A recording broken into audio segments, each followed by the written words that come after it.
on my grave.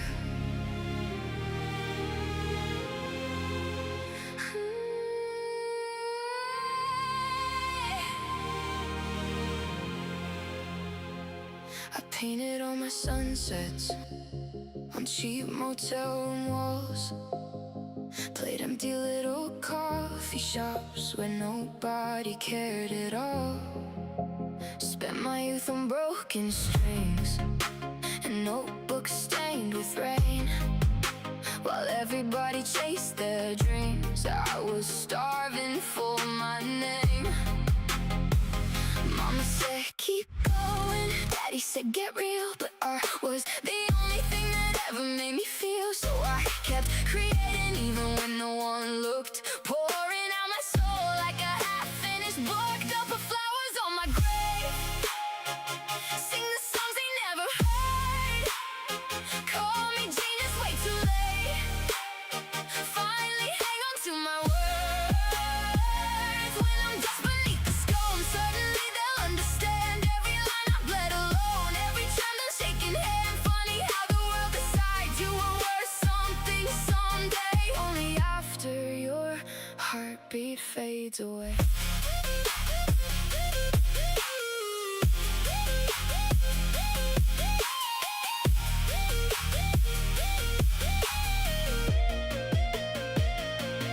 I watched lesser voices fill arenas overnight, while I worked double shifts just to paint another night. Every post got swallowed whole, buried under louder names, and I started wondering if maybe I was just insane. But the canvas kept calling like a fire in my veins. Even hopeless people still create through pain. So I kept on writing for a crowd I'd never meet, dreaming strangers someday would repeat my melodies. They'll put flowers on my grave, print my face in magazines, say I changed their lives forever, say my work was so unseen. Critics crying interviews, pretending they believe, but where were all those hands when I could barely breathe? Funny how the world only loves the ghost it cannot save.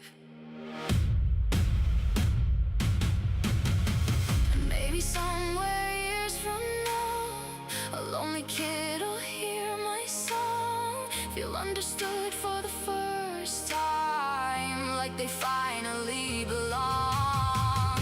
Maybe that's enough for me, even if I'll never know. Maybe I've just planting seeds in places you won't go. So leave your flowers on my grave, play my records in the dark, tell the world I mattered then, when they ignored me from the start. Let them call me legend, let them finally say my name.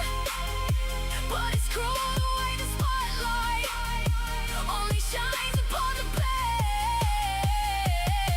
I gave my whole life to creation, every breath, every page, just to become somebody a little too late.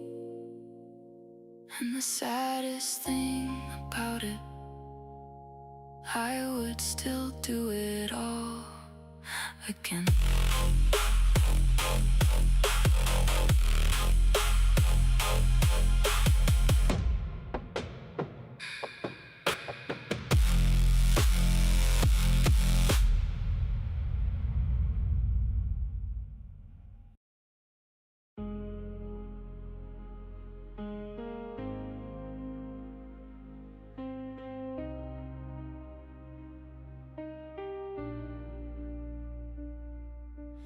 I fell into a deep, quiet sleep.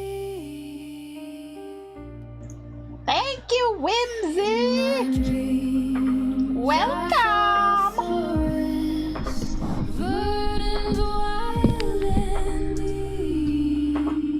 Hello, hello, everybody. This is a very late stream because, you know, all that sleep deprivation that I had going on this week. Yeah, I kind of conked out for like a couple hours. It happens. You can only get away with sleep deprivation and working, you know, 9 to 11 hours a day for so long before you just crash. But, you know, I'm still gonna get my work done. It just took me a little longer. Such is life. That's how it goes sometimes. Babone says, this is from my Fallout Berlin project I've been working on and off again. Very cool. Yeah, I know I drew one of your characters from this quite a while back. I don't remember what his name was though.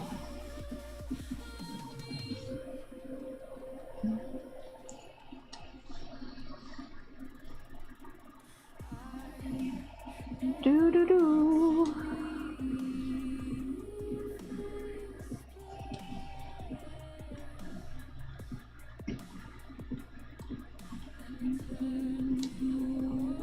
So I was also aiming to start my big gigantic commission today, but I am gonna just start that tomorrow because it's got like 6 characters, so it's gonna be an enormous project, and I have it scheduled for like multiple days.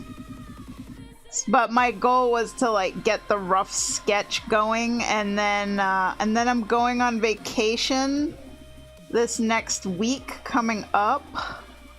I'm gonna be camping, so I will not be around, because I know sometimes when I'm on vacation I still like do VTubing and stuff.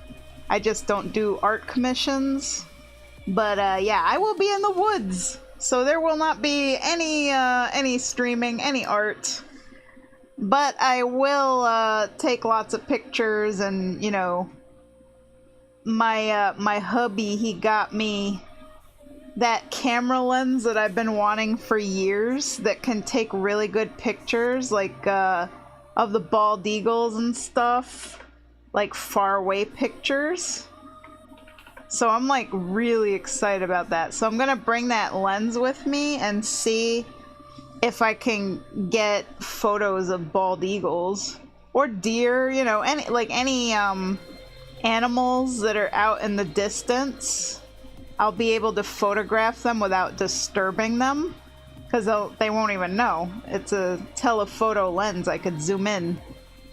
So I'm so excited, like, to up my nature photography game by like a lot.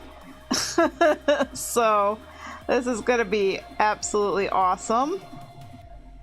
And yeah, we'll see if I catch anything. The only thing I don't want to capture is bears, so hopefully I don't get eaten by a bear. That would be unfortunate. But yeah, we're going camping at my favorite lake, so there's like a campsite near there, and we're bringing Bibble too. She gonna be bibbling. Yeah, she gonna bibble. Silly little Bibble.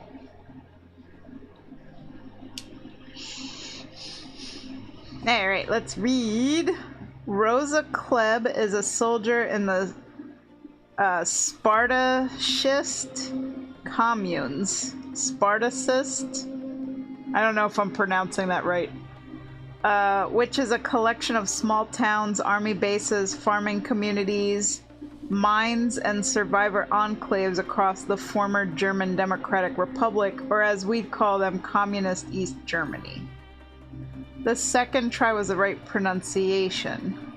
Spartacist communes. Gotcha.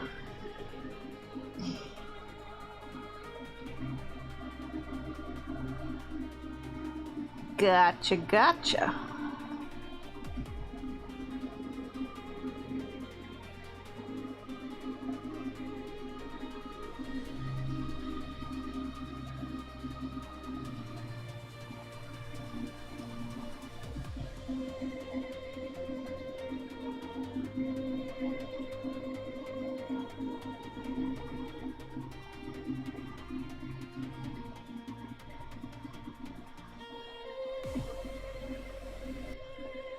I'm giving her that messy, curly helmet hair.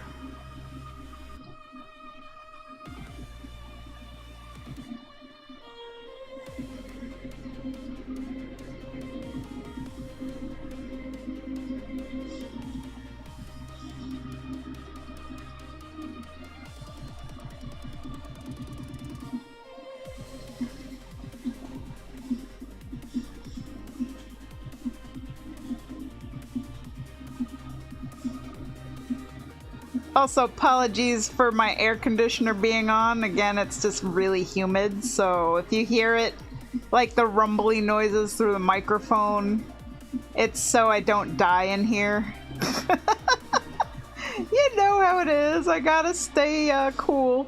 Summertime's brutal and I don't do heat very well, so I don't like running it when I have a microphone on and I'm streaming, but like I'd rather not die of heat stroke, so I have to choose. So there you go.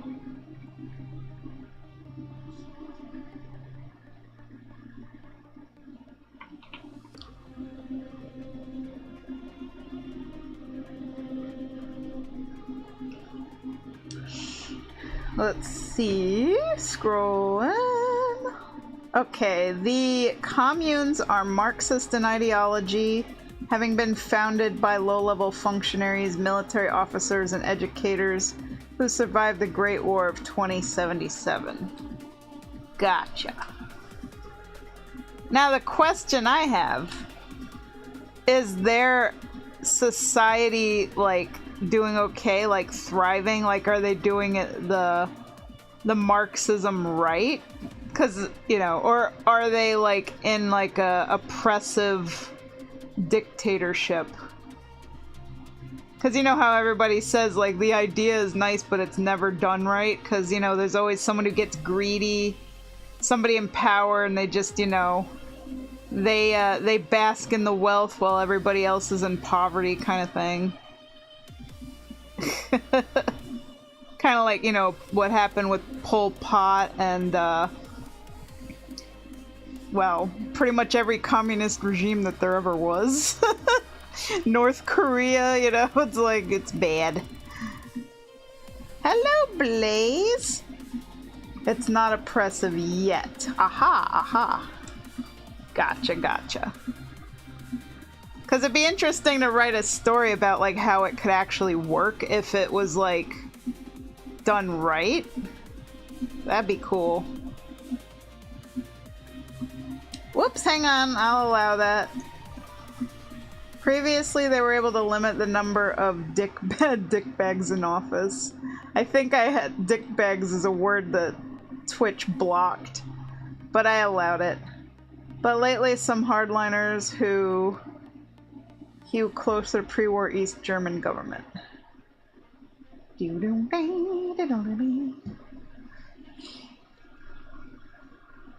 So this Fallout story, I'm assuming this is a story you've been writing. Do you like post it anywhere, or is it just like you like your own project that you do?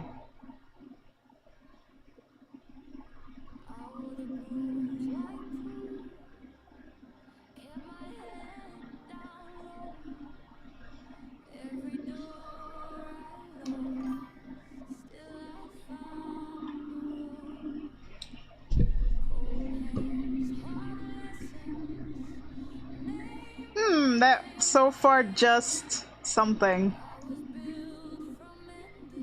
But I'm seriously considering posting it to Fur Affinity. Aha! It censored out the so far just, and it wrote like asterisks, so I'm not sure what you said there. If you put like a link to a website, my auto mod doesn't allow links because of spammers. Because I get a lot of them.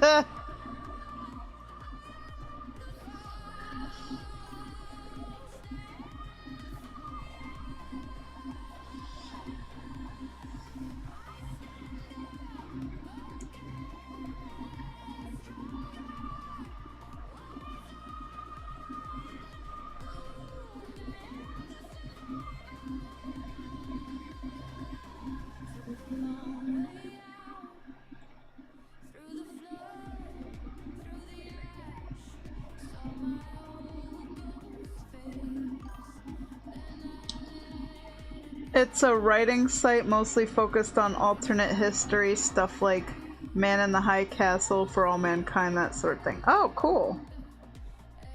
Ooh, what did you have for dinner, Blaze? AlternateHistory.net. Oh, I never heard of that. That's cool.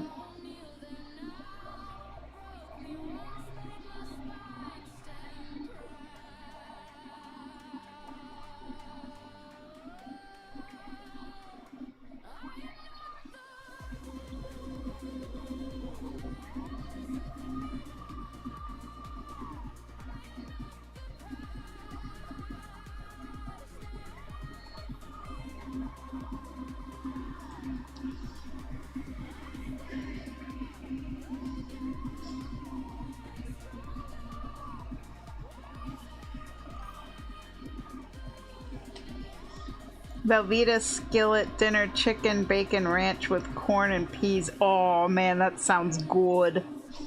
Oh. Today I ate a big salad with like a lot of mixed greens and my tomatoes from my garden, cucumber, red pepper, some chicken, and ranch dressing, and that was like my first meal of the day. And then I conked out on the couch for like 4 hours because I was just so tired. Oh god, this week, boy, I worked so hard this week. I did like 11 hours yesterday between the VTubing and the art commissions, and I did 9 hours the day before that. So, and you know, lack of sleep. So yeah, just the couch took me. And then after I picked up Mike from work, I made homemade salsa because I have so many tomatoes. I gotta, you know, I still haven't even used like most of them. I have so many more to use. So I'm gonna be turning the rest into like marinara sauce, and I want to make like a chicken cacciatore with it. But yeah, and then I made after I made my homemade salsa, I made nachos. So like I fried up chopped meat, and I put you know, taco seasoning in it, and I fried up some like refried beans, you know, the stuff that Mike likes. And I put it over the nachos with some cheese and baked it in the oven, and then we had it with the homemade salsa and the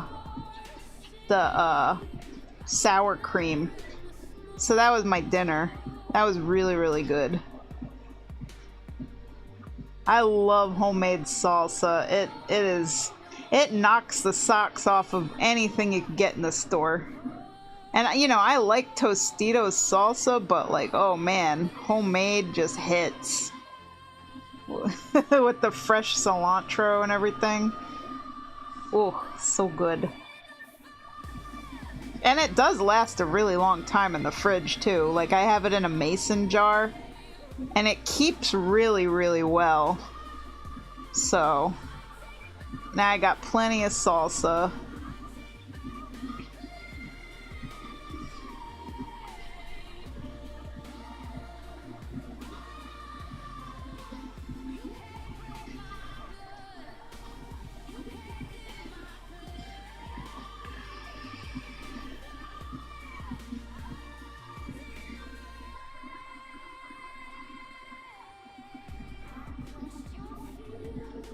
Sounds awesome. Leave out the sour cream and I'm good. Are you like lactose intolerant, or do you just not like sour cream? Because that's understandable if you can't have dairy.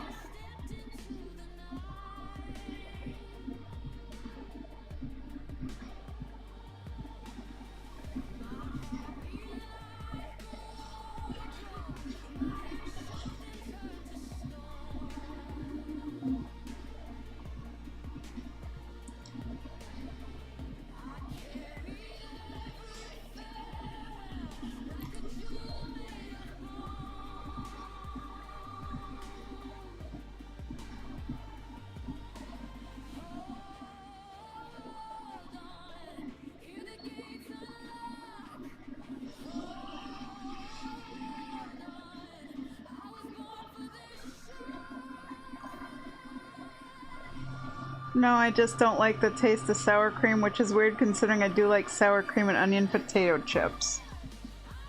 With sour cream and onion chips, like, I don't know, you know, if you can really taste the sour cream, it's really just very tangy seasonings, you know? I love sour cream and onion chips, though. They're like one of my favorite flavors. And like Bibble loves the sour cream and onion Pringles. I know like she shouldn't eat those, but every now and then when Mike gets them, he like crushes up a chip for her. Like literally as soon as he opens the can, she comes running. It doesn't matter if she was like napping upstairs and we're in the living room, she hears that lid pop off that Pringles can and she comes running like a little crack addict. Like Bibble really loves sour cream and onion Pringles. Like she gets all up in his grill, meowing, and I'm like, gimme.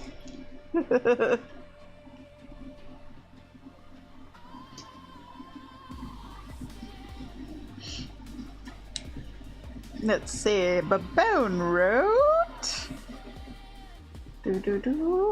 Alright. So here's more lore about this character and the world. Let's see. In an effort to get rid of the less ideologically driven members of the communes, the Spartacist leadership has ordered a march on the ruins of Berlin to liberate it from American occupation. The Berlin Brigade, remnants and descendants of the pre-war West German and American military stationed in West Berlin, who now protect the ruined city from bad guys. In reality, it's to get rid of people who don't want to repeat the mistakes of pre-war East Germany. Boy, you're very history detail oriented, and like to be able to write like an alternate history, like that takes skill because you gotta know real world history to be able to do that. So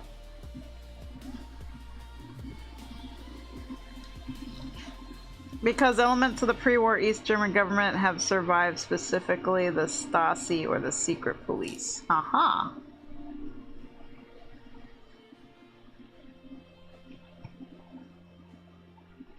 Okay, she's looking good so far.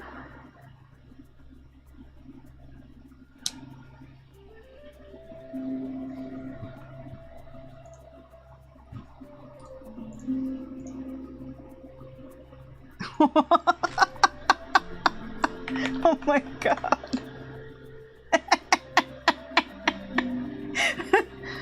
Oh, you're probably like, why is she laughing? Oh my god, Mike just sent me like, I don't know, he AI generated a picture of Siahi in Dragon Ball Z style, and he wrote Siahi Ball Z. That just cracked me up.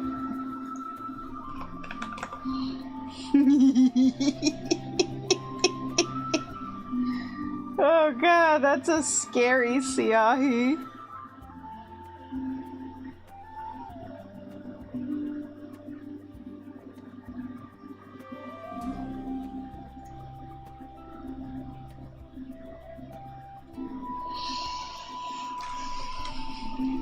Speaking of Siahi, I've been pining. I've been pining so bad for aliens and RP. And like, all my RP partners forever left waiting for posts because I just never have the time or the mental energy to write. But I am, you know, coming up on my vacation. Tomorrow is my last working day. So I promise I am going to post in all of my RPs, and I'm going to post in them daily instead of like once every 2 weeks, at least for the time I'm on vacation. I am going to enjoy RP because I really miss it. I miss it a lot. I miss a lot of my hobbies. Like, I knew when I took on VTubing, it was gonna be difficult. It's like, I always worked a lot, you know, but now I'm like really, really working. But good news, Twitch paid me today. So I got paid for both my YouTube channels. I made like $150 between both channels. So it's not much, but it's a start. So yeah, I'm very hopeful. My goal in like the VTubing with the art streaming is obviously I want to make $2,000 a month, like every month, because that's how much I need to pay my bills. And most months I do like 1,000 with my art stuff, so I'm hoping the VTubing could get me up to another 1,000. And if I want to actually live comfortably, it would be nice to make 3,000 a month, so that way I have money that I can save, you know, for like emergencies or necessities, or even just having money, period, for like whatever, you know.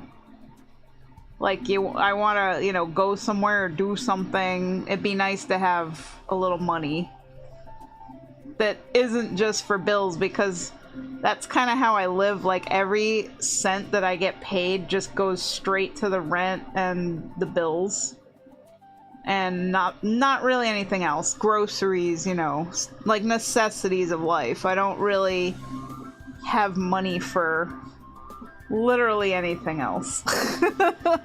And I knew it was gonna be that way, but you know, it is what it is. But yeah, I'm very happy with, you know, I know it took me 2 months of VTubing to finally get paid out by Twitch, but I'm like really, really happy that I made as much as I did. So, I still advertise your streams for you. I don't always attend, but I do advertise. Aw, thank you! Yeah, I've been, like, I found out from some people who commission me, like, apparently there's a Reddit thread that has, like, a list of artists that do World of Warcraft art that are deemed reliable, and I'm, like, on the list, and that's how they found me. And I was like, wow, that's really cool, like... And plus my art is in a lot of people's TRPs in World of Warcraft, so there's a lot of like word of mouth advertising going around for me, which is super duper awesome, because I haven't advertised in a while, you know? I haven't had to advertise because I keep getting very consistent art commissions every month, and like I'm already booked out till October, which I haven't really been booked out that far in quite a long time. Usually I'm only booked out 1-2 months at a time, so August, September, October. I'm already 2.5 months booking right now, which is great. I'm so, so, so grateful. It's wonderful.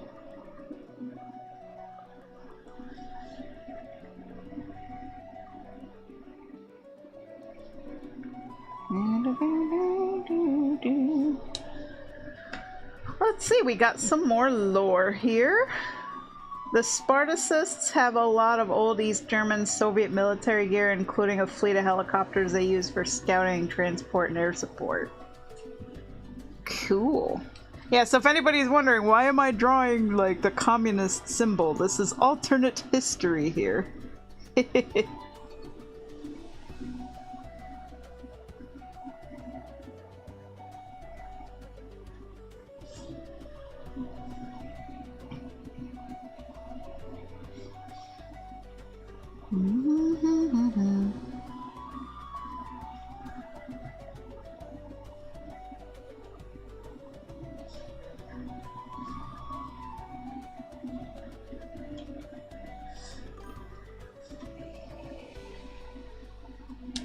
Let's see. You have done some Final Fantasy 14 characters. It's true. Fun fact, your art is also in some people's Final Fantasy XIV RP profiles too. I've seen a few of them. Wow. I haven't gotten any Final Fantasy commissions in a long time too. Like most months I just do Dungeons and Dragons for Commander Munt and WoW commissions. Mostly. And of course your Digimon commissions and the Chaka meals are like the original stuff. But yeah, I still primarily get mostly WoW commissions, which, you know, it always kind of amazes me because it's been like 6 years. You would think like everybody who wanted WoW art from me would have gotten it already and like the commissions would have totally dried up, but they're still going. It's amazing. I'm just like, because I was always worried, you know, I put all my eggs into one basket. And yeah, there have been months where the commissions were really, really drying up, you know? It was getting difficult. But it always picks up. It just really depends on the month of the year, how the economy is doing. Yeah, there's like a lot of factors, you know? But I always have people who come back and, you know, they make new characters and they come back and commission more, which is good. I got like regulars, you know, that I can rely on.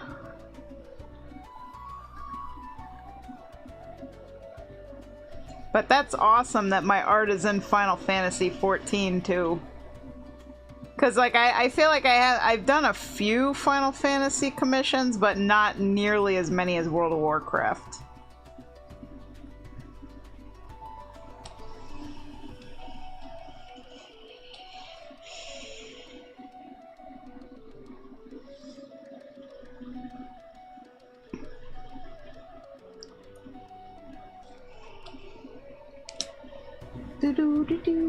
Let's see.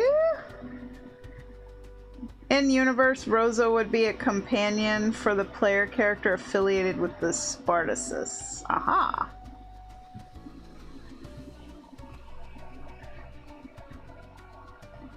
Oh yeah, the other thing is I like another reason why I don't get a lot of Final Fantasy art is cuz like all the Final Fantasy Discord servers don't really, at least the ones that I was in, they don't allow you to advertise for art commissions. Like the Final Fantasy roleplay servers. They let you post your art, but you're not allowed to advertise. So, you know, nothing ever came of it. Like, I would always post my art in there. But I can't say, hey, if you want art, you can commission me. That would have been nice if I could, you know. I might start doing some Final Fantasy commissions after this next Digimon. Yeah, if you want. I know you have like a whole huge string of Digimon that you want done, so it's up to you if you want to break it up. Let's see, Babone says her alignment is good, but she's very ideological like the rest of the faction companions. Gotcha. Also, I'm gonna whip out my 3D hands. Let's see, this is her left. I love these new hand models. They're so good. But yeah, when you want a hand done right, you get Clip Studio. Hand pose. We need a hand pose. Let's see. Hand pose. Okay, that's about the right pose right there. Yeah, just wanna like... I wanna... Yeah, come on now. I'm trying to edit the fingers individually. Please. Oh, mate. Oh, yeah. There we go. Oh, that finger got bent kind of weird. There we go. Just gotta edit the fingers, little fingies.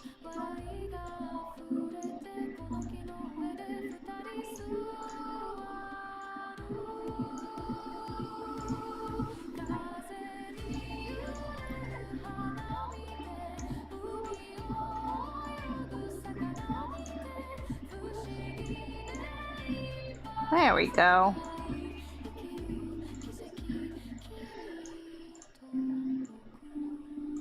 Oh, that's a nice hand pose. Alright. Now the thumb is gonna be lower because the thumb is under the gun. Gripping it. Yeah, like that. There we go. These hand models, let me tell you. Look at how freaking amazing that is. And even the wrist bone detail. Ooh, had a banana for dessert. Excellent. I have bananas. I've been eating a banana every day. So good. Also, I lost 6 pounds. So that's fun. I've been trying my best to just, you know, eat better, be more healthy.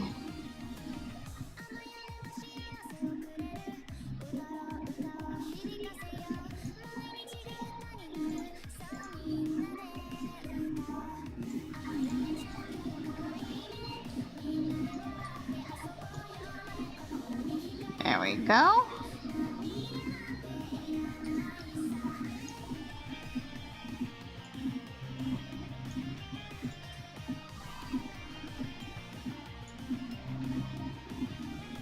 Oh, hello, Chomp. Oh yeah, let me scroll up. I missed some. But Bone says she sees the brigade not as stalwart protectors of the people, but the last remnant of an occupying army that should have died off centuries ago. Chompette says, I saw the doctor today. My scale is accurate. I've lost 35 pounds. That's amazing. That is so good. Blaze says, I've been trying to eat more fruits and veggies, so I have a banana with breakfast and dinner and eat an apple with lunch. Excellent. But Bones says, Paul Baumer of the new Weimar Republic is a decadent capitalist exploiter rather than a laid-back career soldier from the city Imperator, basically a pre-war German ocean liner in the vein of Rivet City. Oh yeah, Paul Baumer is the guy I drew before from this story. So I guess like Rosa and Paul would be enemies technically in your story.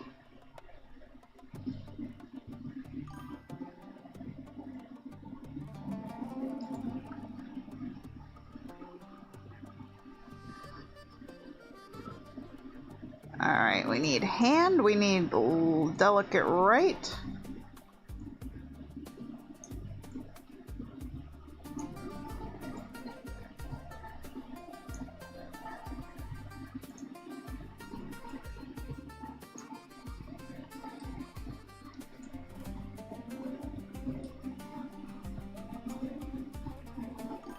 And we just need a gripping position. There we go. Oh yeah, that looks good. That's good. It's like she's...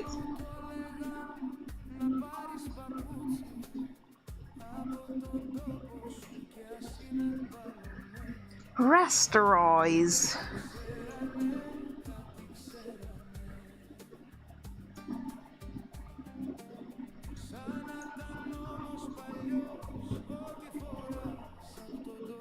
Okay, more like rivals. The brigade has made it clear that the city of Berlin is not a battleground, and they have the local support and military might to back it up. It's more of a Cold War situation. Ah! Only instead of nukes, it's 5 large armies all trying for the same thing. See, if I was writing this story, you know, me being the woman that I am, I would totally do like a forbidden romance between Rosa and Paul. That's how I roll. I love the like enemies to lovers trope so much. It's my favorite. I have to turn everything into a romance story. Because that's how I roll. Like, I love stories that are just full of romance.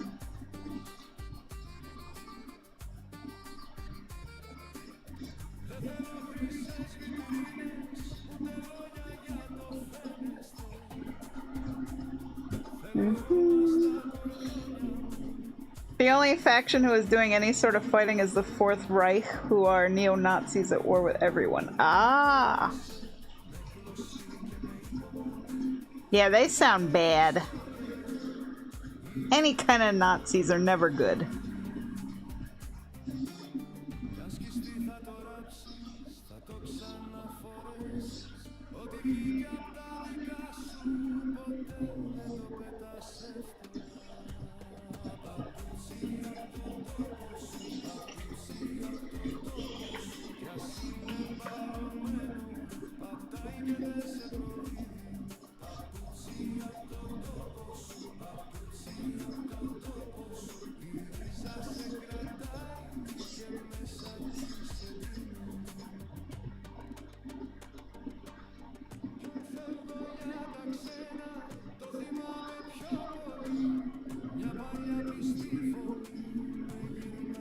Yeah, we gotta move this sleeve over.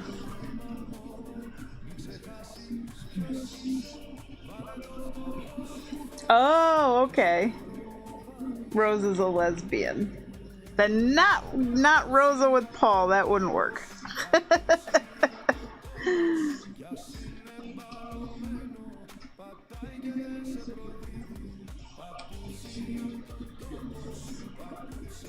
But she could still have a forbidden romance with somebody on the opposite side. Just saying. Little Cold War love. If it was my story, that's how I'd do it. Get a little bit of drama in there, you know? People who really, like, shouldn't be together and they have to be all secret about it. Romeo and Juliet situation.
Let's see.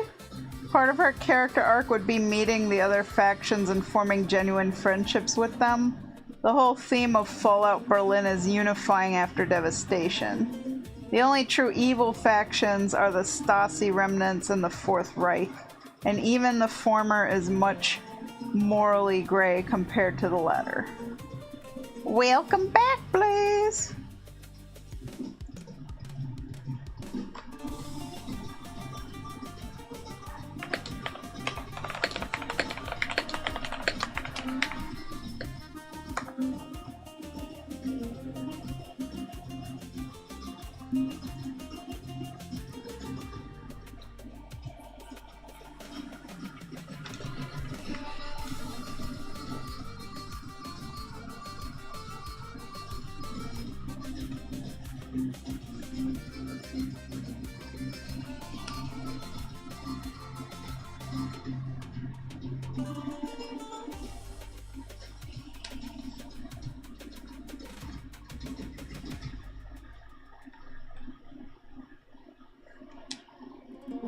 I have some mixed nuts to munch on. Ooh, that sounds good.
Let's see.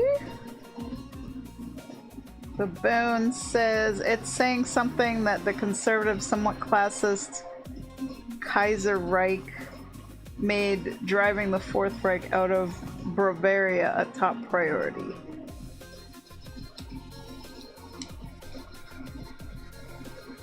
Man, writing a story that also involves, like, political intrigue, that's tough. I would be way too dumb to be able to do that. Like fictional politics, I wouldn't know where to even start. Like my alien stuff with like the council, that's like as complicated as I can get.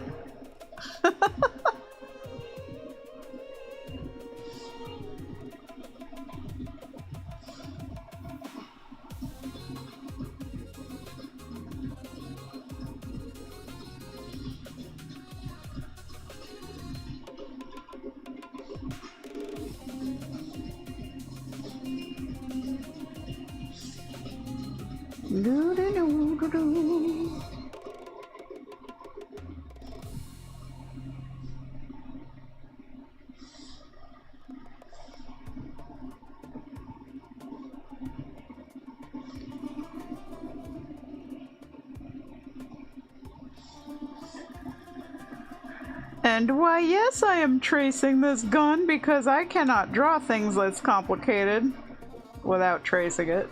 So, yeah. I am not an expert on guns. I don't know nothing about them.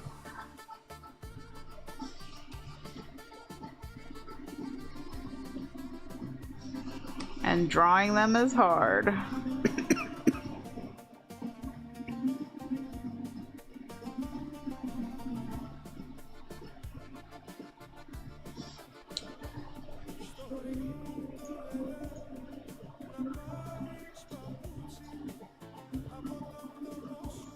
They followed the Fourth Reich to the Berlin wasteland to finish the job and hopefully demonstrate strength enough to convince the brigade's leadership that they're strong enough to be the rightful rulers of the city.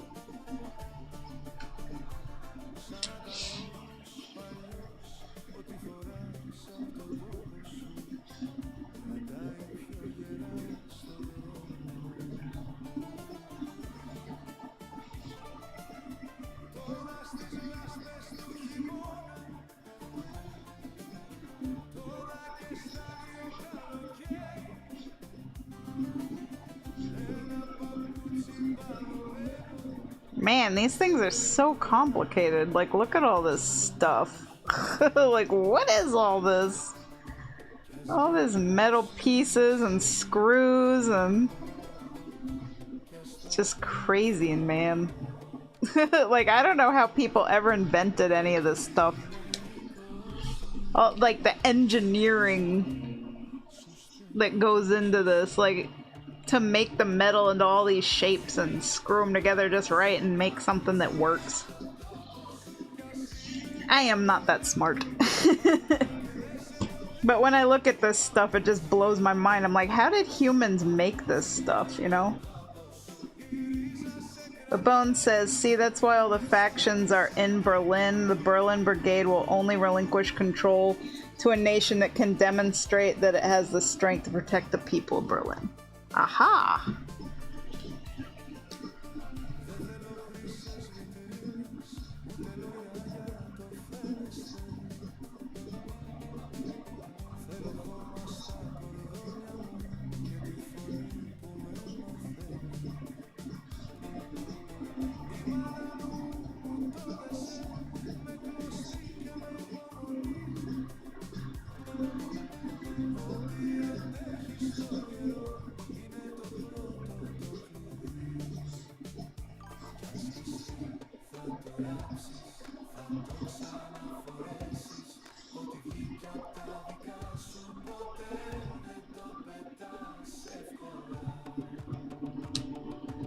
The very best ending of Fallout Berlin would be to convince the Kaiserreich and Spartacus and NWR and the Brigade to form a coalition government and unify into a new German state.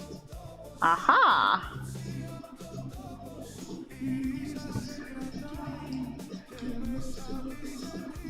Yes, peace is preferable to, like, all-out war.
People on the thread for Fallout Berlin keep nagging me to make the evil faction joinable. Oh no.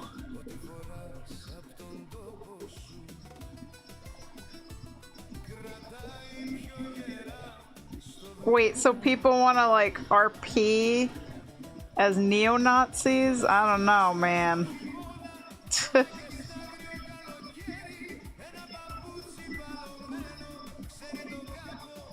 Evil is, well, evil is fun, but like, I don't know, I wouldn't want to roleplay as a neo-Nazi.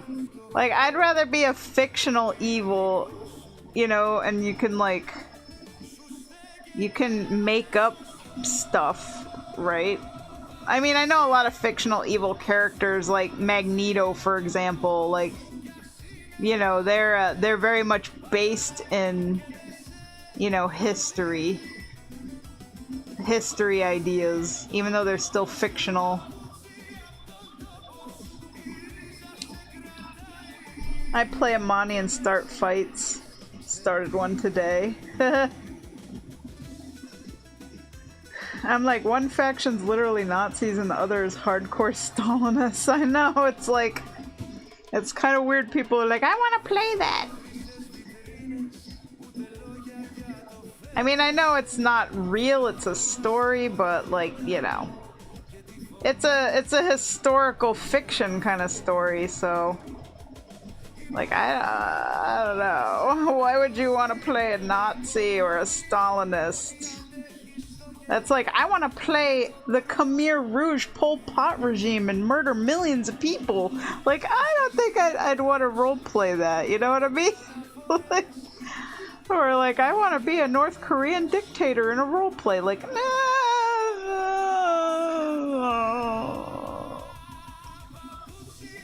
Like, living out some weird dark fantasies much? I don't know. I don't know.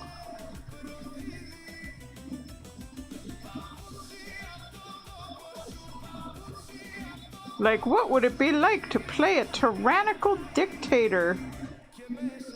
Jeez.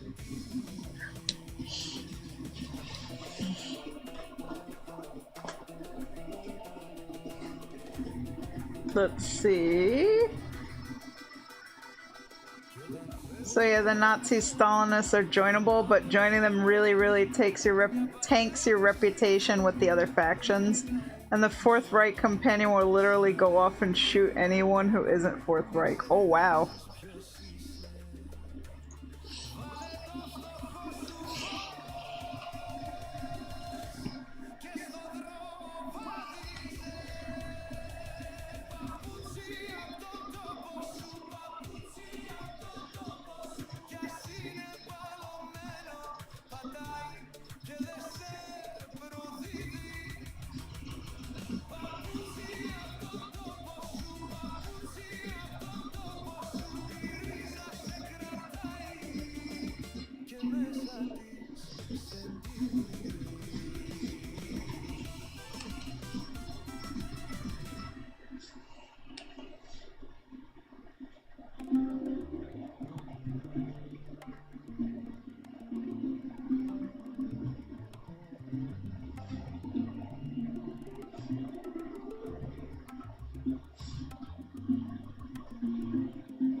almost done drawing the gun, which is the hardest part of this drawing. So hard I have to trace it. Because it's like, yeah. This is complicated. Complicated weapon.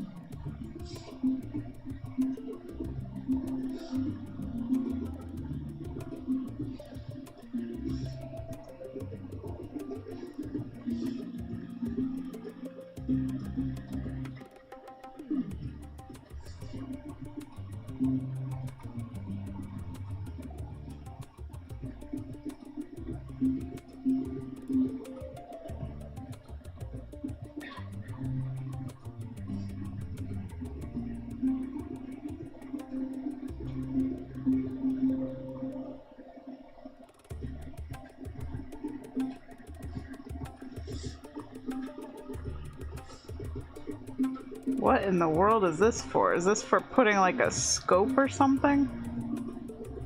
Like, I'm just looking at all these little parts and pieces. I'm like, what is this for? What does this do? This makes no sense. I have no clue. And there's like a little like ring here.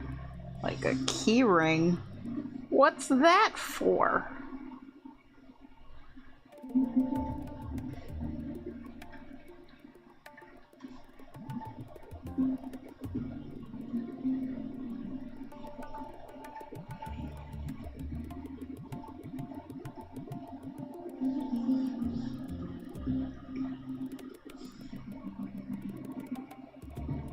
Like, what are all these weird barrel-y things for? Like, what does this part do?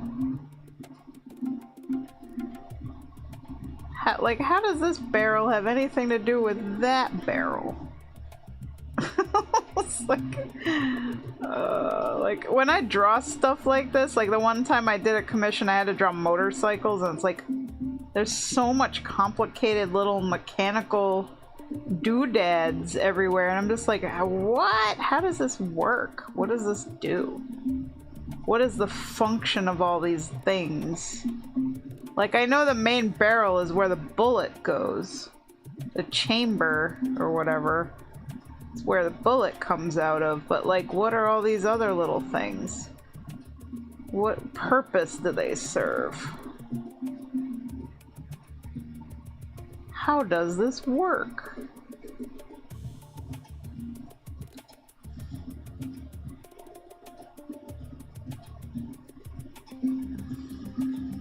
Alright, did I finish drawing this? Oh, I gotta draw this magazine thing.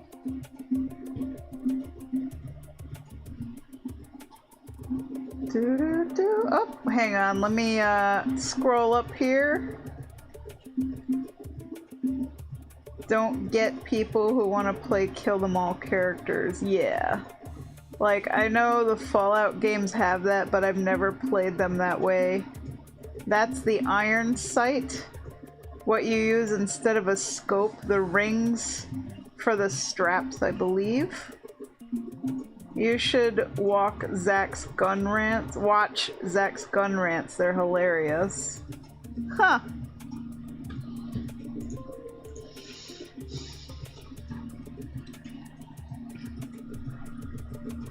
Alright, now I know this part is the magazine where they put the bullets, I think. Because I've watched enough movies and stuff where they like load bullet clips into these things from the bottom. So that much I know. But yeah, guns are so complicated.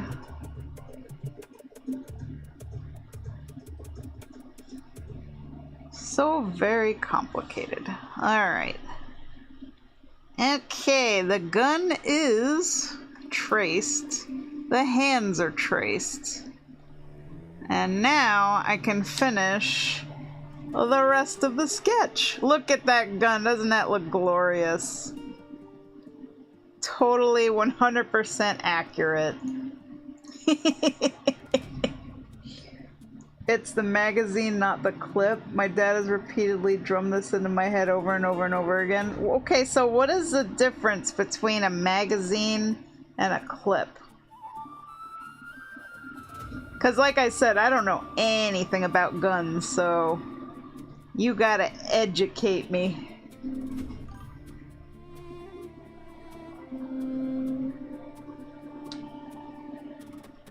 I don't know. Oh. Like I always hear them kind of interchangeable, like a clip and a magazine. It's like it's the thing full of bullets that they snap up into the gun. That's all I know.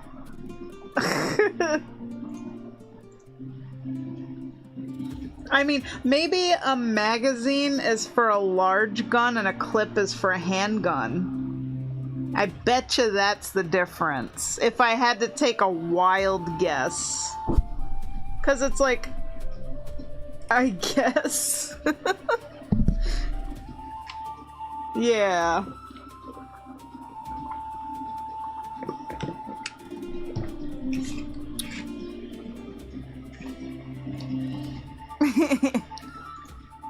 Alright, let me draw in her sleeve here.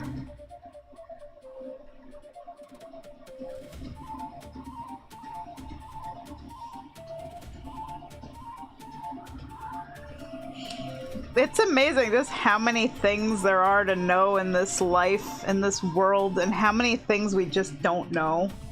And then it's like you never realize that you don't know it until you start talking about it, and then you're like, oh wow, I literally know nothing about this subject at all. And then you're like, alright, let's start Googling stuff or watching YouTube videos and documentaries. Like, let's educate ourselves. You know, and I've learned so many things about so much stuff just for the fun of it. Like, you know, I one of the things I get into a rabbit hole with is like diseases and whatever. Maybe it's a little morbid, but like I went really deep down the rabies rabbit hole and then prions disease. Oh man, so much. There's so much stuff in this world that could just kill us all. That keep you awake at night. You're just like thanking your stars that you're as healthy as you are. Like no matter what health problems you got going on, you're not dying from rabies, malaria, Ebola, gonorrhea, smallpox. Like, oh my god, there's just so many pathogens, bacteria, viruses, tuberculosis. The history of tuberculosis is also like wild. And you know, tuberculosis is developing antibiotic resistant strains to this day. Like tuberculosis ain't done with humanity, y'all. I'm just saying. But like I find those topics fascinating. I think because like my mom was a registered nurse and my dad was a EMT, a nurse, and a Navy medic. So like I grew up with parents who are both in the medical field. And my dad, to this day, he loves to read like old medical history books. And he has an entire book about syphilography.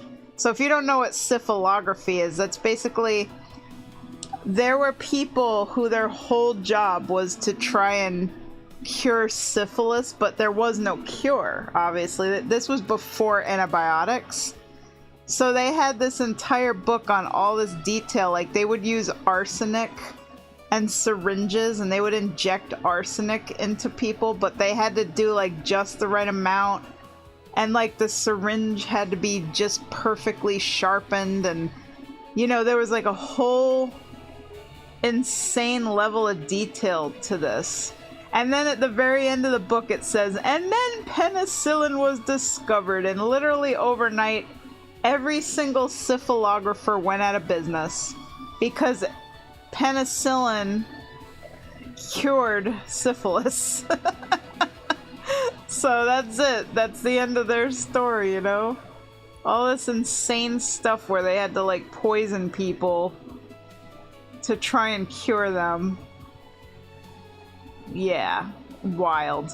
Medical history is absolutely fascinating. Just how far we've come.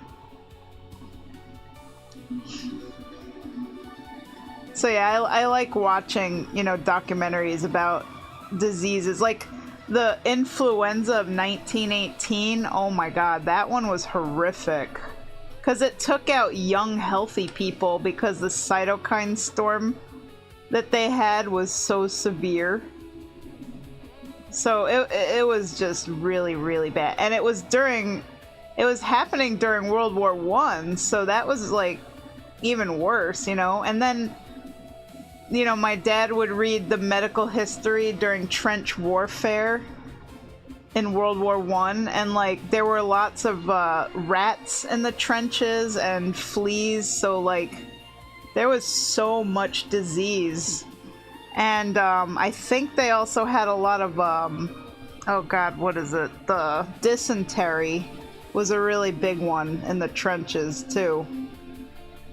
So crazy. It's amazing anybody survived World War I.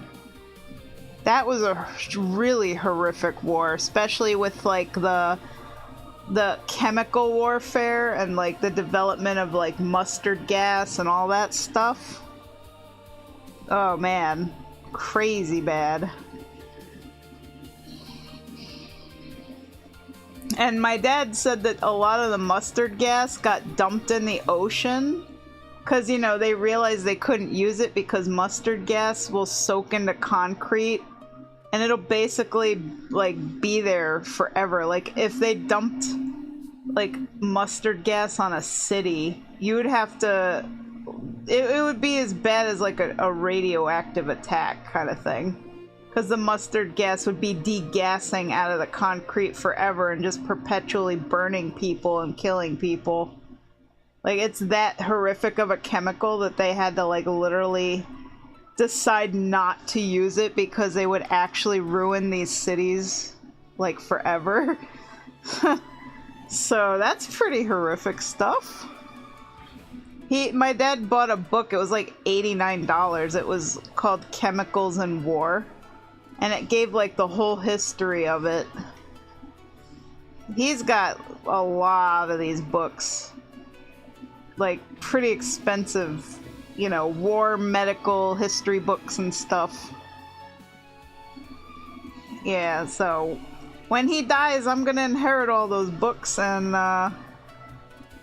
you know, I might have a look through them. I might.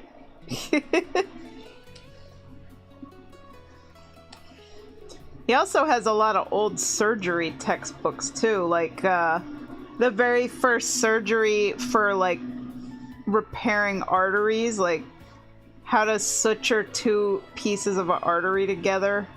You know, like things that saved people's lives and were like groundbreaking for medicine. So, yeah. So there's all that. Medical history. Also, I think the very last person who was living in an iron lung passed away like a year or two ago from polio. That was quite a devastating disease.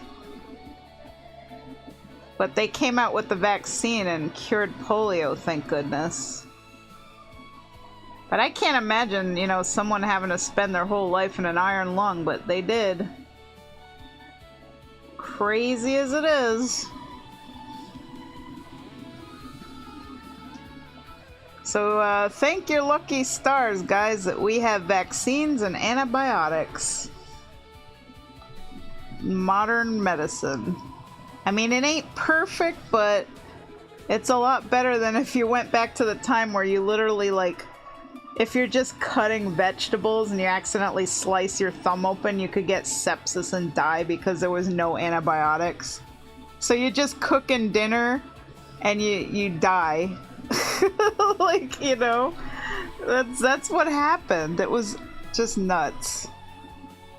I'm like honestly so grateful we live in a time where we have antibiotics. Especially after I got bitten by that leech, and that could have become septic, you know.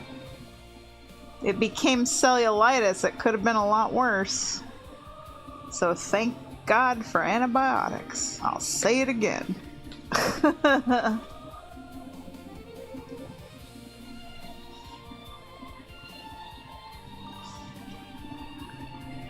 And there's my little rant on medical history stuff that I get into.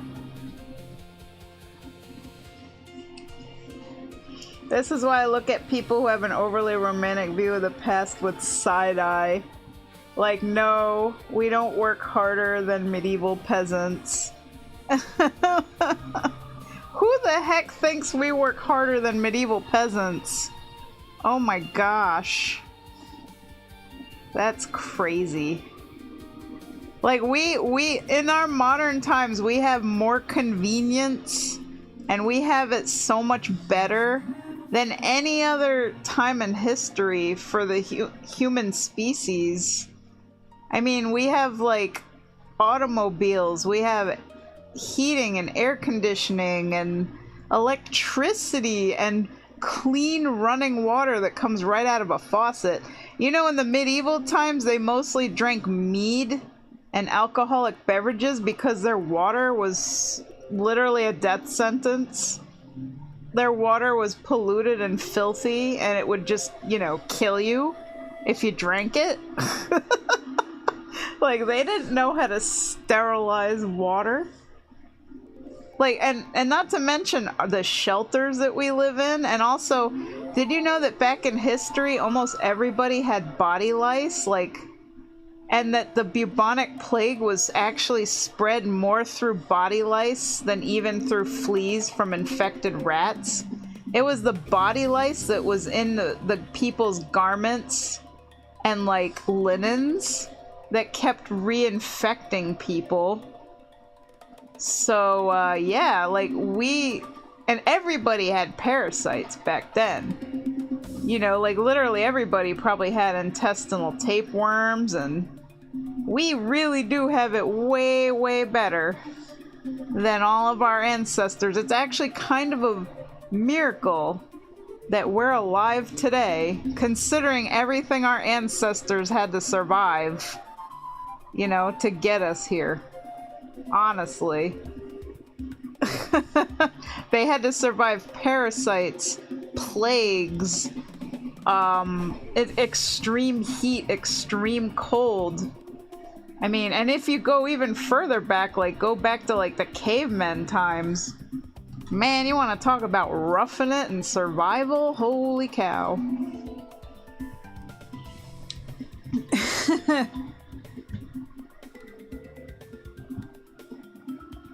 Let's see. Scrolling up here. The richest king in the Middle Ages would still be unimaginably poor if you plopped him in the modern city. Oh, definitely. I think they also boiled it. Yeah, I do think they boiled water. At least they probably figured out that much, although they didn't have germ theory back then, so they wouldn't have understood that they were doing something really good, maybe. See. The one thing that annoys me is how modern medieval media makes everyone dress in dull, unpleasant colors of brown, gray, black, and gray. Yeah. I mean, I think the rarest color was purple because making purple dye was extremely difficult. I did see a whole documentary on the process of making purple dye and where it comes from. I think it comes from some, like, little sea creatures, like little mollusks, like they're like snails or something, and it's like incredibly time consuming and difficult to make. So, but yeah, like they had, you know, dyes and they made colorful clothing. So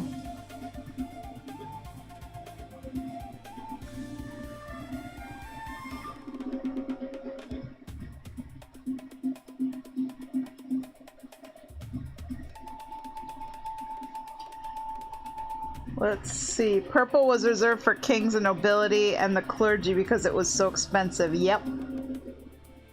Look at medieval art from the period. Even peasants dressed in vibrant colors, blues, yellows, and greens, depending on the dye availability. Also, fun fact, in the Victorian era, there was a lot, like, there was a, you know, wallpaper that they had back then, and it was green, and it had arsenic, I believe. So people would get sick because of their wallpaper. There was a lot of, basically, it's like asbestos and arsenic, like, there were so many things that were used in, like, everyday life, and lead paint. It's amazing how anybody survived to the modern day because people were being severely poisoned. And also when they got into mercury too, that was mercury's extremely deadly toxic. But yeah, it's just a miracle that, you know, we've learned everything we've learned and progressed to where we have today. Like, we're no longer poisoning ourselves with you know, arsenic and arsenic wallpaper, you know? Because it made such a pretty green color, you know? Pretty green arsenic wallpaper. The Victorians are also responsible for the myths of medieval torture devices. Let's see. At least we're trying not to. Looks at pipes and... Yeah! There's still lead problems. Like, that has not gone away. Like, there are still lead pipes. And there's still a lot of old houses that have asbestos. And, you know, I know everybody is trying to update and upgrade. And, like, in my building a couple years ago, in my old building, they did a getting rid of asbestos thing. So, yeah. But it's wild. It's like, people didn't know that this stuff was so insanely harmful.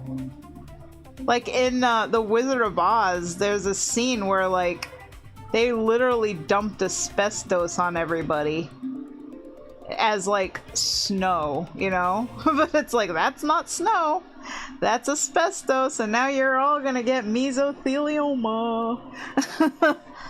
And they did not know what they were doing. Crazy.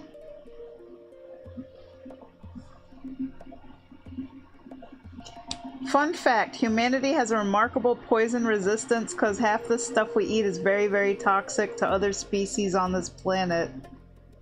True. Oh, also, I saw a documentary about, like, people, I think in the Andes Mountains, and, like, you know, they're used to, like, the high elevations, and also they have, like, a resistance to some kind of toxin or something because, like, their water and stuff up there is, like, really, really polluted. But, like, these people actually developed a tolerance and a resistance to the toxins because they, like, it's their everyday life. So it's honestly kind of amazing, like, what the human body can become resistant to. Poisons and stuff, you know?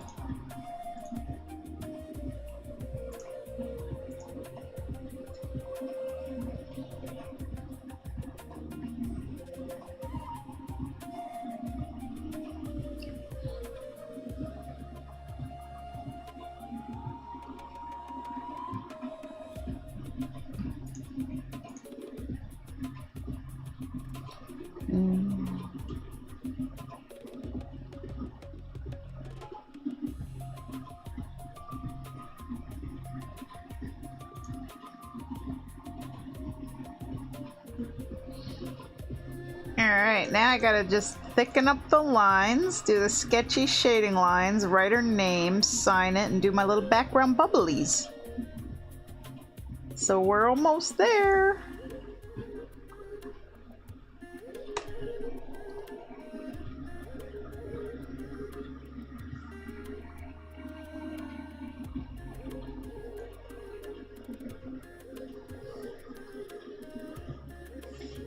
Also, you know, I wonder, like, how resistant are we to radiation? Because back in, like, World War II, when they did all those nuclear tests, literally radiation has gotten into everything. Like, it's all in the food chain, and like, I think we all have been exposed, you know, to radiation. Like, there is no way we haven't.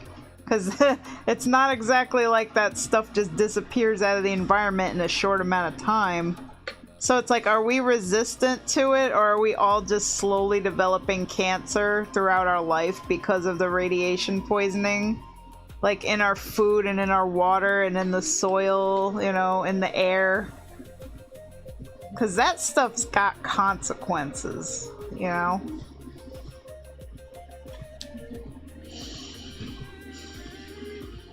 Not at all, I think.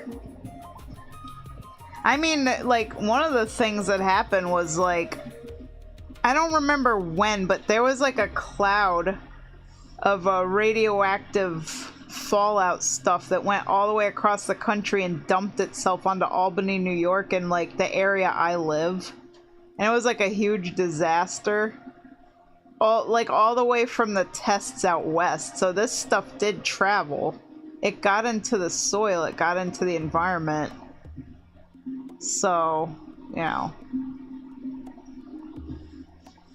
I don't know.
Lately, my newest fascination has been watching camping videos and, like, van life videos. Like, just people that, like, live nomadic lifestyles and they travel all over the place, and, you know, they talk about their trials and tribulations living in, like, a van or a camper or whatever. And then people just, like, going to beautiful places and just setting up camp and just watching them, you know, enjoying nature. It's like, it's really relaxing. It's been so cathartic. Like, after a long day of working on commissions and streaming, I just put on those camping videos and I'm like, oh, this is the life right here. You know? And one of the guys had, like, a really funny dog, and while he was setting up his tent, the dog kept trying to, like, attack the tent and, like, bite it. And I'm just thinking, oh my god, that dog is gonna rip a hole right in the tent before the guy even gets it put up. But it was a really cute dog, like almost like a Shiba Inu kind of dog. But yeah, I got so tired of, like, YouTube videos about, you know, whatever depressing subjects. So I was like, you know what? I'm gonna watch something more uplifting, and that's what that's the media that I have been consuming lately. Just a lot of these, like, camping, nomad life. You know, people going off the grid, people traveling across the country, and all the interesting people that they meet along the way. And, like, there's this, like, slab city where people basically just live off grid, and they form, like, a whole community, you know? And they're just living the chill life. It ain't for everybody, but, you know, there's always, like, there were a lot of people, too, talking about homesteading and, like, you know, they're tired of the 9-to-5 grind, so, like, they pretty much give up everything they own. They just, like, live in their car and just save all their money while they're working. And then they buy a small little piece of land. And then they very slowly, you know, save up more money to start building their own home on it and, like, you know, getting, like, solar panels for electricity and setting up, like, a well for water. And it's just fascinating, you know, that people find a way, no matter what, to carve out the life that they want to live, because sometimes I feel that I'm like, man, the constant grind to survive and working so hard to pay bills, but, like, I have nothing else. Like, I don't have anything to retire ever. And it's like, what's gonna happen to me when I get old? Is there gonna be Social Security? Like, I don't have kids. Who's gonna take care of me someday? You know, when I get to the point where I can't take care of myself anymore. I think about these things, and I'm like, man, sometimes I wonder if I should do that, like, just go off grid. But I need internet because I can't do my work without internet, you know? And also, I love my home too much. Like, I love my creature comforts, and I have, like, just way too much stuff. Like, I wouldn't be strong enough to live a minimalist lifestyle, because I could not imagine getting rid of, like, all my toys, my figurines, my manga, my graphic novels, my video games. Like, I have too much stuff that's, like, precious to me. So you wouldn't survive off the grid. I'm sorry, but none of us would. Nope, I like my AC and internet. Yes, that's the other thing, air conditioning. I would not survive if I didn't have air conditioning. I've been watching that too. We're getting old. Yeah. It's like, if I was rich and I could afford, like, a van or a camper or something, and, like, you know, just travel the country, whatever, like, okay, you know? But, like, to live in a van all the time and never have anywhere that you can call home or settle down, I wouldn't be able to do that. That would be way too stressful. Like, I need to have a home base, you know? Base camp.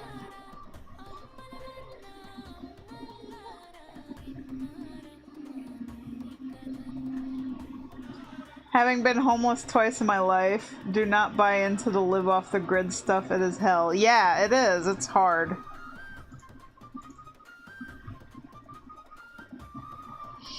I wouldn't be able to do it. Like, I don't want to give up, like, every single comfort I have in this life to rough it just so I can save all of my money, you know? Because, like, really, what good is the money worth if you're living in hardship and misery? You know what I mean? Like, you gotta draw a line somewhere. But, you know, to each their own. Like, for what I have right now, like, I'm pretty happy. I mean, I would love to have, like, a trailer or a home, like a house, and not live in, like, HUD housing. That would be, like, my biggest life goal, is to just, like, get my own home someday. But, you know, that seems like a very difficult and distant dream, unfortunately.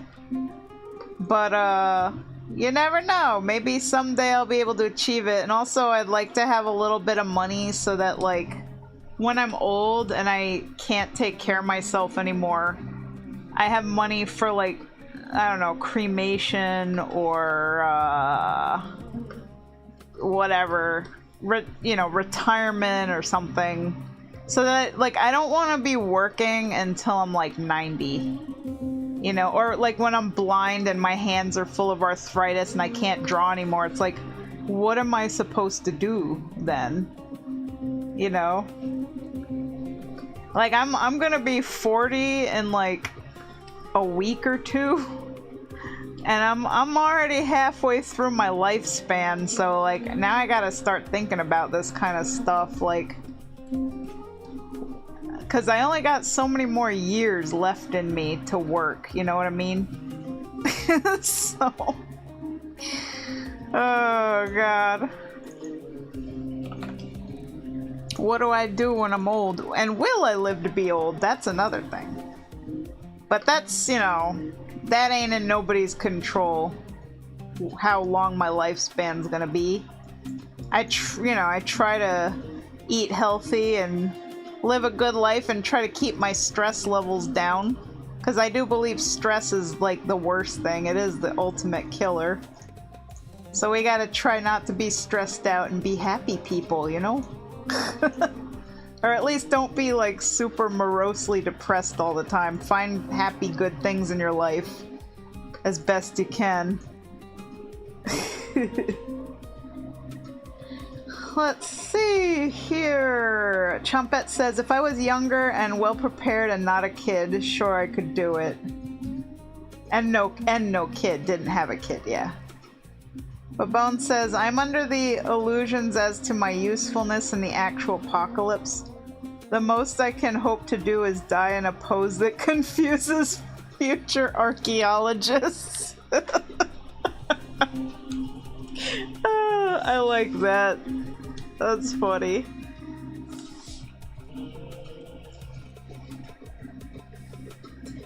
Do you want me to write her full name, the Gefreiter Rosa Klebb, or just Rosa Klebb?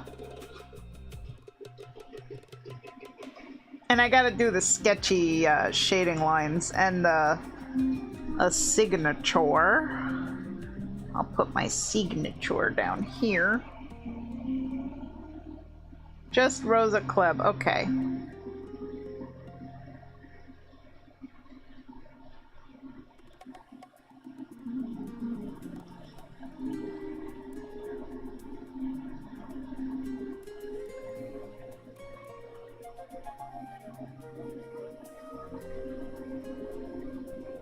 Also, you know another thing that I think about? I know I keep saying also, because my brain is just going a million miles a minute on like all kinds of topics. I always wonder what estate sales are gonna be like when all of us are gone, you know? What, like when we're all aged out and we die, like all these estate sales are gonna be full of like anime figurines, like, you know, Digimon, Sonic the Hedgehog, Power Rangers, like my like has-been hotel figurines. It's gonna be hilarious. I just feel like the estate sales from our generation's gonna be really fun. Because the older generations, it was all like China sets, antiques. And what do we got? We got freaking Monster High dolls, My Little Ponies. This is game consoles. I mean, oh god, the estate sales are gonna be wild.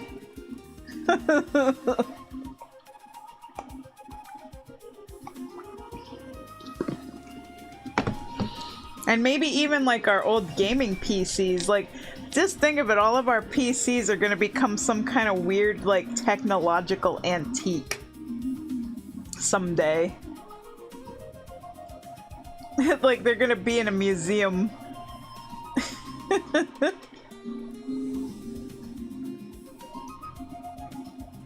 Look at this primitive device, this primitive box that was once a computer. That's what the robots are going to be saying when they're looking at our stuff in a museum. Because there won't be any humans left, it's just going to be robots. You know? They're going to be going to human museums, looking at all our stuff. This is the future we're heading towards. The robots taking their robot children to the human museum. God, I feel like it's like an episode of the Twilight Zone.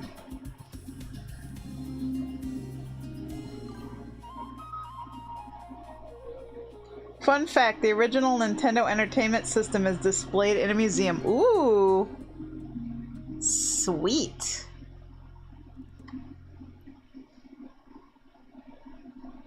Yeah, I think there is like a museum too that has like all the old computers, like the original old IBMs and stuff. Like there are people who basically are like archaeologists of technology, which I think is really cool.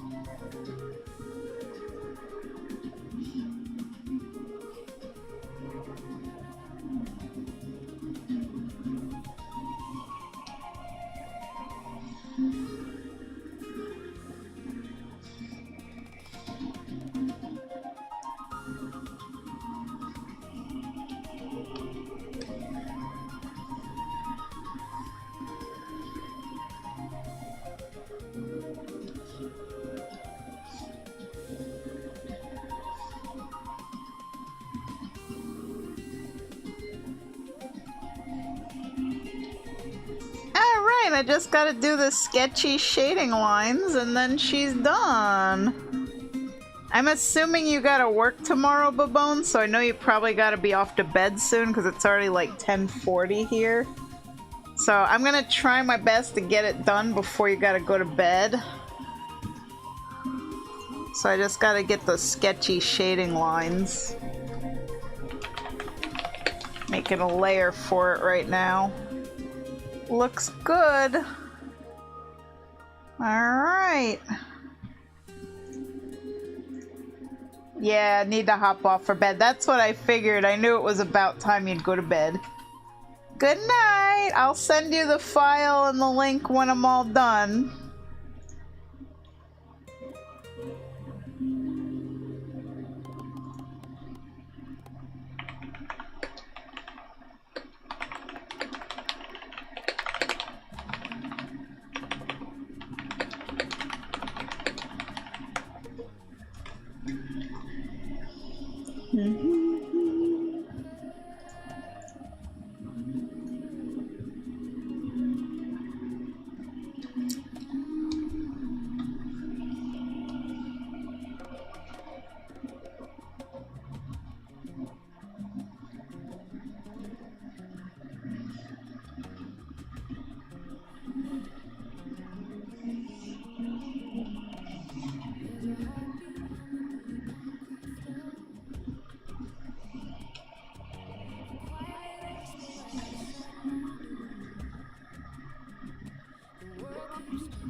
So tomorrow I'm gonna be starting the rough sketch for A Prime's commission. It's a big $1,200 commission, like a 6-character family portrait of Tyr, Nia, and their children. So that's gonna take a while. I have that scheduled for multiple days, but like before I go on vacation, I want to at least get the rough sketch for it done and get that all hashed out so that when I come off vacation, I could ink the line arts and coloring. And this is going to be full cell shaded with the color holds and everything, so I pretty much only have like 3 projects for the month of September because Tyr's project is going to take up most of the month. because it's a huge project. It's definitely the most expensive commission I have ever done. So yeah, that's what we're gonna be working on next. And I'm taking, now I know you guys should know, I'm taking 3 weeks off because I also desperately need time to work on my music, my video editing, a lot of content for the VTubing, because I have been just falling really behind on that because I, you know, never schedule in days for video editing, and then I wonder why I don't have time to edit any videos and like work on my YouTube channel. Like, I want to get my YouTube channel monetized. Like, I want to hit partner so that I can make income off of it and get sponsorships. Like, that's the ultimate goal for, you know, my plan, how I'm gonna make money and make a living from being a VTuber, is I gotta grow my audience, and to do that I have to put out more content, like quality content. So I have to go through all of the streams that I've done and find the best, like, funniest, you know, clippable moments, and make like YouTube shorts, make TikToks, Instagram reels. I have to basically go through and make all the different things, because that's how VTubers make a living. Like, streaming alone is not enough. I mean, it's nice that like I got paid like $150 from Twitch today between both my channels, but like $150 after like almost 3 months of hard work is not gonna sustain my survival. So I have to be able to turn those streams into other content to make myself more discoverable, so people find me and follow me and hopefully, you know, watch my streams and support me and all that stuff. And I know YouTube just recently made it even harder for newer creators to monetize. It's like you gotta have like 8,000 watch hours or something, and or 20 million views, like if you're doing shorts. I mean, it's kind of, the numbers are insane, you know. So I don't know how or if I'm ever gonna be able to make YouTube actually work, because I only have like 53 followers on my VTuber channel, and I have like 187 for my art YouTube channel. Like, I've been on YouTube with my art channel for years, and I, you know, all my live streams are up there. I dual stream to YouTube and I get nothing. Like, nobody finds any of my videos, you know. So, and with Amayame right now, like, it's the same problem. Like, nobody's finding my videos. So, you know, I'm definitely a little worried about the future of YouTube and if this is even going to be a viable thing for me to do. But I know that I have to at least try. I have to make videos, because I could make money off of TikTok and Instagram too. Just the main thing is I need to get sponsorships, because that's where the bulk of income comes from. So yeah, I gotta up my game, guys. If I want to make it as a content creator, that's the game. You gotta get a large enough following that if you get sponsorships, you make money, because the sponsors pay like anywhere from $2,000 to $15,000 for like a sponsored ad, whether it's for video games or for art supplies or NordVPN. You know, like, you notice you YouTubers always say this video is sponsored by yada yada. That's actually where most of their income comes from. It's from the advertisers, the sponsorships. So, but they only get those sponsorships because they grew large audiences, and the sponsors know like there's going to be a lot of eyeballs on those videos. So when the person does the little ad roll, like, buy Dream Sleep, this stuff is great. And they do a little commercial of them drinking this hot cocoa mix that has melatonin in it. Like, they have like affiliate links to that product, so when people buy it, they get like a cut, like a commission off of it. Or they just get outright paid, you know, a fee for like being sponsored. So there's a lot that goes into this whole thing. I've been researching my butt off trying to figure out how this all works.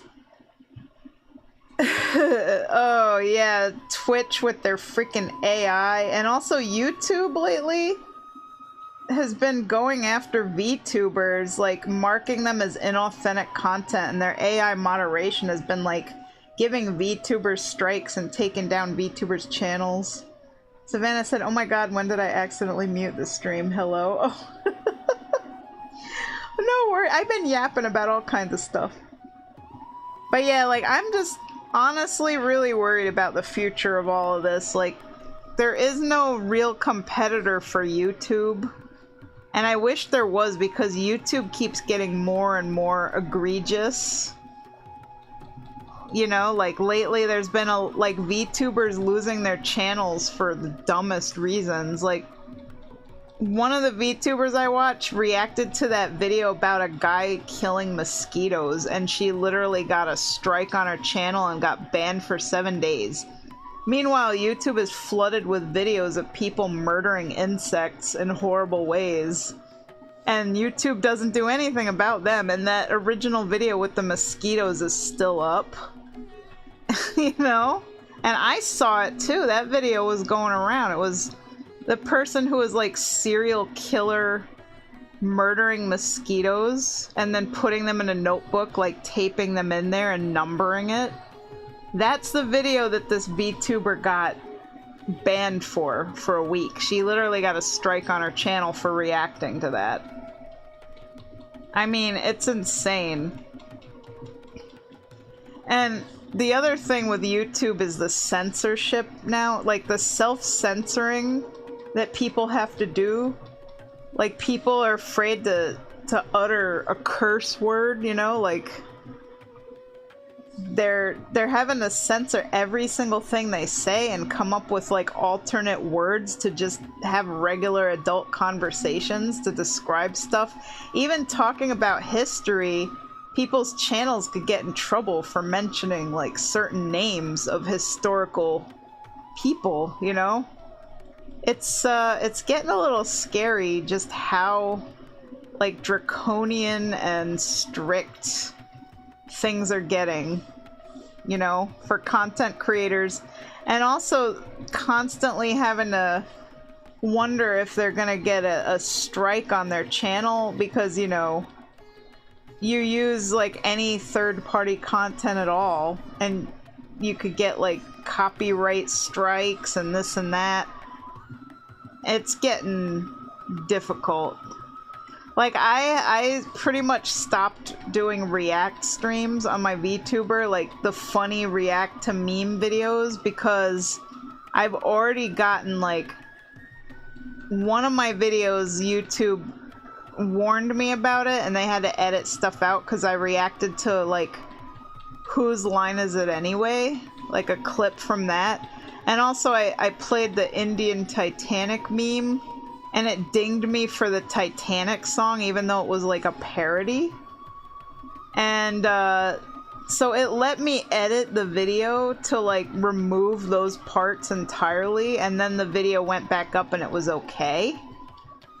But then I had another video where I was watching like Mystery Science Theater 3000, and that got dinged, and I don't know if it's because of Mystery Science Theater, because they're watching like public domain stuff, like old movies, but I'm gonna guess I got dinged because of Mystery Science Theater, because I guess that is a copyright thing, like maybe it's owned by Viacom or something, I don't know.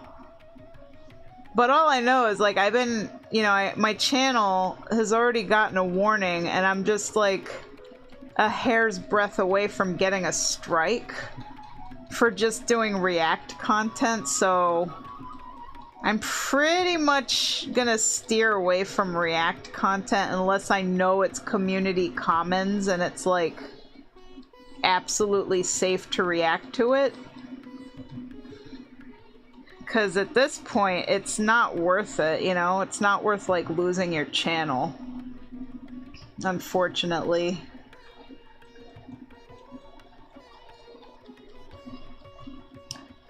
But yeah, I did see a YouTube lawyer lady say the worst content to make on YouTube in 2026 is React content because the AI moderation is so freaking egregious. Like, it doesn't know, you know, if you're being transformative or whatever. The AI moderation just takes people down, and it thinks that VTubers are AI, like that we're inauthentic content. So VTubers are very much targeted by this AI moderation. And it's unfortunate.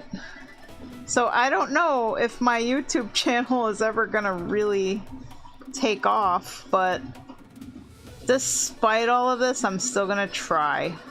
You know, because all I want to do is just make an extra, like, $1,000 to $2,000 a month so that I can live comfortably. So I'm gonna do it by hook or by crook with YouTube or TikTok. I don't know how it's gonna work, but I'm gonna try.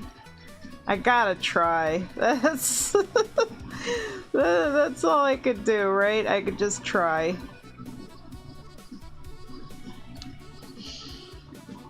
Let's see.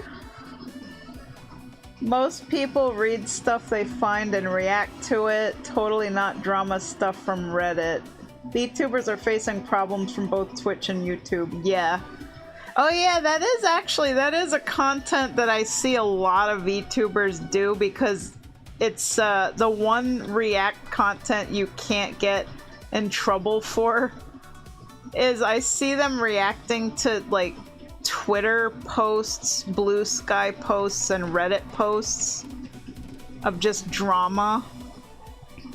Some of them are really funny though, like the Reddit dating posts, like the I dodged a bullet kind of thing, and it shows like text messages of people who are like, you know, trying to meet up from online dating, and like the women in those posts are like super unhinged, like, you took me to the cheapest restaurant, and you know, the guy is like, peace out, and she's like, and you know, the woman writes like a huge like 5-paragraph thing about how the guy was horrible and cheap and the date was terrible, and he should, you know, go suck on an egg, you know. Those are funny. I think those ones are funny for VTubers to react to, like those kind of dramas. Just people being like dumb, you know. Let's see. I watch one that does mother-in-laws from hell, bridezilla's neighbors or coworkers from hell, stuff like that. Yeah. So, you know, there is still content out there that VTubers can react to that's entertaining. But yeah, it's getting worse for like reacting to YouTube videos or just memes and stuff. Like any kind of videos, if you're reacting to videos, it's like a double-edged sword. Like, you're gonna get hit with something like a copyright strike, or, you know, third-party content warning, we detected third-party content in your video. Like, okay, if I'm being transformative, I'm pausing it, I'm talking, I'm like, I'm adding my own opinions and my input, and I'm not just like straight up watching it and like sniping people's content, you know? But the YouTube AI moderation does not care. And then Twitch's moderation is really bad. Like, they let people get away with some crazy stuff, but they're also, like, their moderation team is absolutely biased. Like, they go after some creators over other ones. Like, they let other ones get away with a lot of stuff. Like, I mean, I remember there was this girl who was boinking on stream, and she literally only got, like, a 7-day ban. Like, you ask me, if you're doing adult content on a platform that's for ages 13 and up, you should be permanently banned and lose your channel. But, like, for some reason the Twitch moderators they love their hot tub streamer girls and all these girls that are literally just advertising OnlyFans on the platform. A platform for ages 13 and up. But there's all these big booby streamer ladies on here that, you know, they're trying to funnel the dudes off onto OnlyFans. Like, that's what they're doing. And Twitch just allows this. And I think that's disgusting and horrible. But, you know, what can you do? But then they ban VTubers if they show hips, or if the VTuber avatar is like a little too sexy, they get like banned off Twitch. And I mean, it's like, dude, you're banning VTubers over like real people who are showing real flesh. You know, it's just crazy. I do believe that Twitch moderators really hate VTubers. Especially for the Twitch awards, the streaming awards. They made, like, the VTuber thing sound like a big joke. You know? Like Iron Mouse and all of them. Like, they don't take them seriously. And then when they had the Burnt Peanut win, and the Burnt Peanut, well, technically a VTuber, is not really, like, what people think of when they think of VTubers, you know? But yeah, everybody was really mad about that. Those Twitch awards. That was the whole thing. But yeah, I feel like Twitch and YouTube just don't like VTubers. I don't know. And you know what would be cool if VTubers could make their very own platform? Like a streaming platform. Like a YouTube streaming like thing just for VTubers. That would be so cool. But of course that would require like tremendous money. But I would be down for that. That would be amazing. And this sketch is done! Yay! Let me get this sent to Babone. He probably already is in bed, but, you know, I'm gonna send it. I gotta upload it to Artistry. Oh, da, da, da, da, da.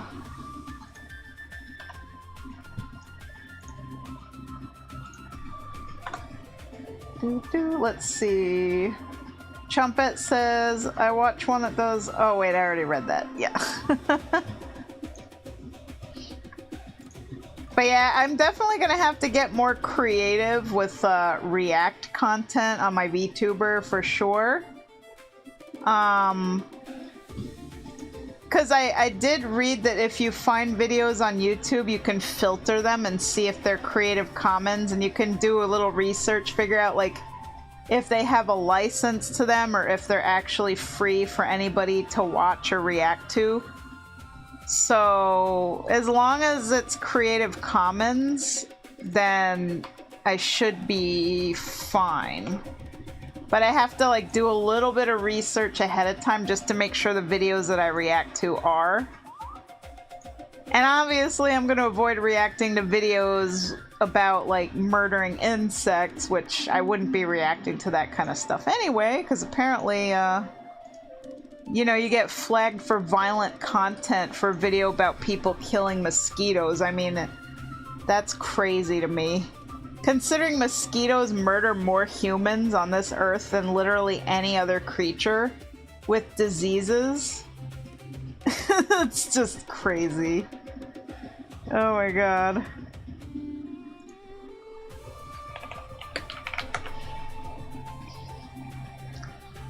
But anyway, my lovelies, that is it for this commission. Like I said, tomorrow I'm going to be starting the big commission, and also in the evening for my VTuber stream, I'm going to be doing another Backrooms collab with Slayer Chaos, which those are always so much fun. I get scared really easily, so if you like seeing me, you know, get jump scared and scream my head off, that's the stream for you. So yeah, that's tomorrow. So I am going to curl up into my cozy little bed with the ice cold air conditioner running and hopefully get a nice full good night's sleep. So thank you all so much for watching. I hope everybody has a wonderful night, and I'll see you guys tomorrow. Bye bye.